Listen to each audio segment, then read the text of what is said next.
మనం short videos లో అయితే ఒక కరెంట్ అఫైర్స్ గురించి అయితే నేర్చుకున్నాము. ఈ రోజు కరెంట్ అఫైర్స్ లో న్యూస్ లో ఉన్నటువంటి ఒక న్యూస్ వచ్చేసి పిఎంశ్రీ పథకం అన్నమాట. సో రీసెంట్ గా కేరళ అనేది పిఎంశ్రీ పథకంలో అయితే చేరడం జరిగింది. ఈ పిఎంశ్రీ పథకం ఏంటి అని అంటే గవర్నమెంట్ ఆధీనంలో ఉన్నటువంటి స్కూల్స్ ఏవైతే ఉన్నాయో వాటిని అభివృద్ధి చేయడానికి అని చెప్పేసి పిఎంశ్రీ పథకం అయితే ప్రవేశపెట్టడం జరిగింది. ఎప్పుడు ప్రవేశపెట్టారు అని అంటే 2022 సెప్టెంబర్ నెలలో అయితే పిఎంశ్రీ పథకం అయితే ప్రవేశపెట్టడం జరిగింది. పిఎంశ్రీ యొక్క ఫుల్ ఫామ్ వచ్చేసి ప్రధానమంత్రి schools for rising India Yojana పథకం అన్నమాట. ఇది అయితే దీనికోసం మొత్తం 27,360 కోట్లు అయితే బడ్జెట్ అంచనా వేశారు.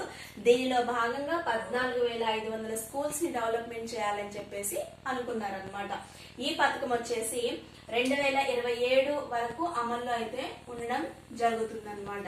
అయితే పిఎంశ్రీ పథకంలో ఇన్ని రోజులు కేరళ అయితే చేరలేదు. రీసెంట్ గా కేరళ అయితే చేరింది. ఎందుకు చేరింది అని అంటే ఇన్ని రోజులు చేరకపోవడానికి కారణం ఏంటంటే నేషనల్ ఎడ్యుకేషన్ పాలసీ 2020 ప్రకారము హిందీ భాష ప్రాధాన్యతను సహించలేదు ఇన్ని రోజులు కేరళ.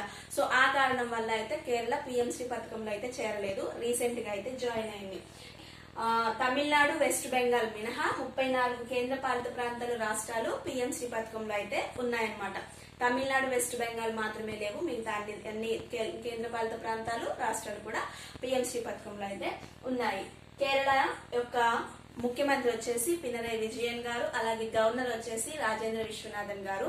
కేరళ యొక్క రాజధాని వచ్చేసి తిరువనంతపురం.